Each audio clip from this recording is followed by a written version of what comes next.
I'm a loudmouth.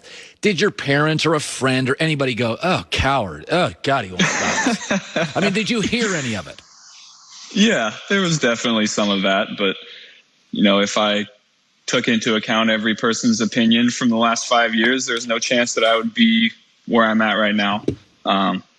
So I just kept my nose down and worked. That's all it was. Yeah, it's interesting, Joe.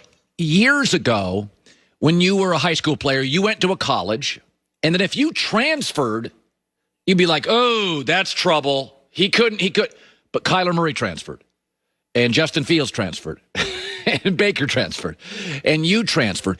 So the stigma's gone. The reality is you guys want to play. So let's go back to Ohio State, because my initial feeling was, why that kid transfer? I don't understand. I mean, J.T. Barrett, he can beat him out. So why did you transfer from Ohio State? So JT was the starter there for, my first 2 years. And, he's the Big Ten passing touchdown all-time leader. So he was the starting quarterback. Nobody was beating him out. And then my last fall camp there, me and Dwayne Haskins were battling. And I break my hand. I think it was the practice after fall camp had ended 2 weeks before the first game. So I couldn't throw for, I came back a little sooner than I should have. But I didn't throw for about 4 or 5 weeks. And Dwayne went in against Team Up North, Michigan, the last game, played really well, ended up winning the game. And then, he was kind of the starter from there on. Yeah, and you kind of knew, okay, I got to get reps, because your dad's a coach. You know the game. You got to nobody's going to draft you if you don't get reps. So you go to LSU, and you obviously don't doubt yourself. You had a solid year, not spectacular, before the great year. Has there ever been a moment in your journey? Injuries change the way you think psychology. Was there ever a moment, Joe, that you thought, maybe I'll be a coach. This has been fun. I love it. Did you doubt yourself or the journey for a minute? Never for a second. I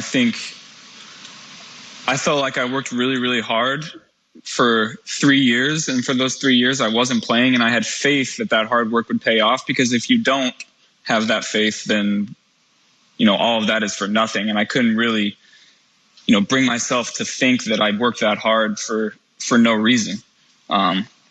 So I just continued to do it and, put money in the bank, and hoping that it would pay off for me someday. And, it eventually did.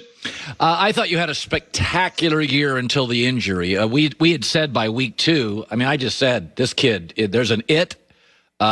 He's better than Romo, and I loved Romo. I thought Romo was a gamer. How would you evaluate your rookie year? Let's take the injury out of it, the games you played. I think I played well for the most part.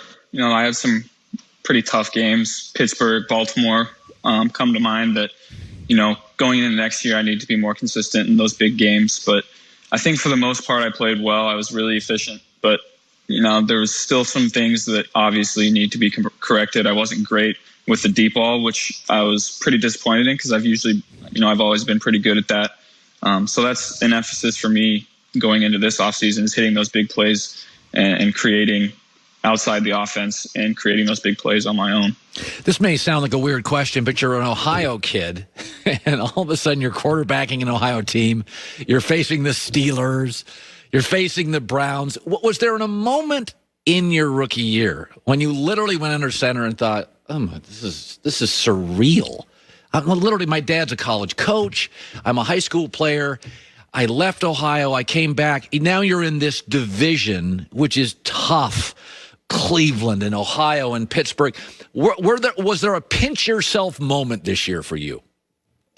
Not during the season.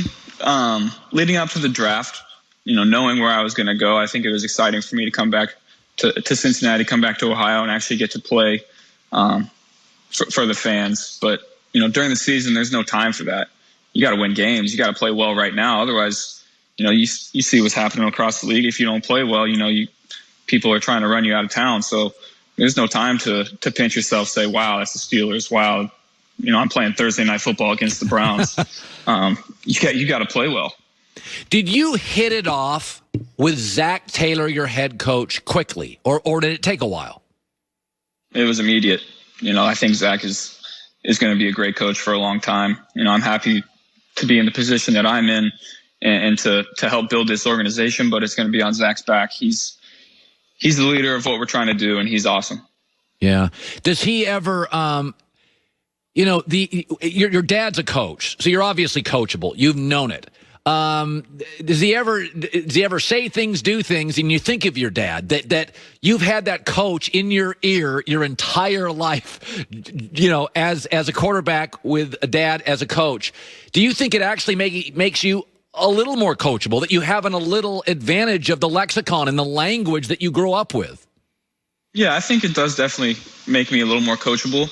But my dad, as far as my dad goes, he kind of stayed away from the coach role with me. I think he got his coaching fix in when he was coaching, with his own players, and he was kind of just a dad to me. But then when he retired, he didn't get his coaching fix in. So now he's starting to coach me a little more and getting in my ear a little bit. So that's fun. But I think growing up around football and around a coach definitely probably made me a little more coachable. When you go look at a Trevor Lawrence or a Justin Fields, these are super talented guys. If you could say, okay, here's two things, guys, that'll make your transition easier. Maybe somebody told you what they were, maybe they didn't. But are there a couple of things that really do help college to pro in the transition process? I think the transition is easier than ever.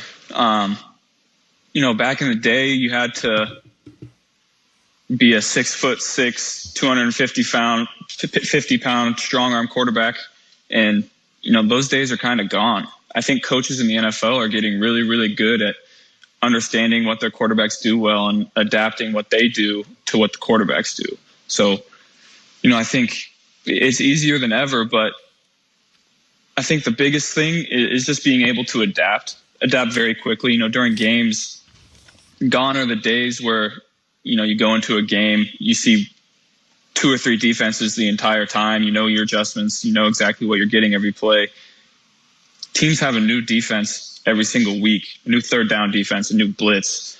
So you're going to see things that you don't know what they are, and you just have to be prepared to adapt to those certain things that defensive coordinators throw at you and have answers in your back pocket for, a lot of different defenses. So when you look, SEC is the best conference in terms of overall defense, the speed of the athletes, Alabama, Florida, LSU. I mean, you practiced every day against NFL dudes at LSU. They had 14 guys drafted. And then you play the Steelers, who have, 6 Pro Bowl level guys. When you look at let's go pre-snap. You walk to the line at the college level at LSU. You walk to the line against the Steelers. You're talking about now 28-year-old men, Joe. They've been in the league a long time, Mike Tomlin. Does it force you before the ball is snapped? Do you have, is it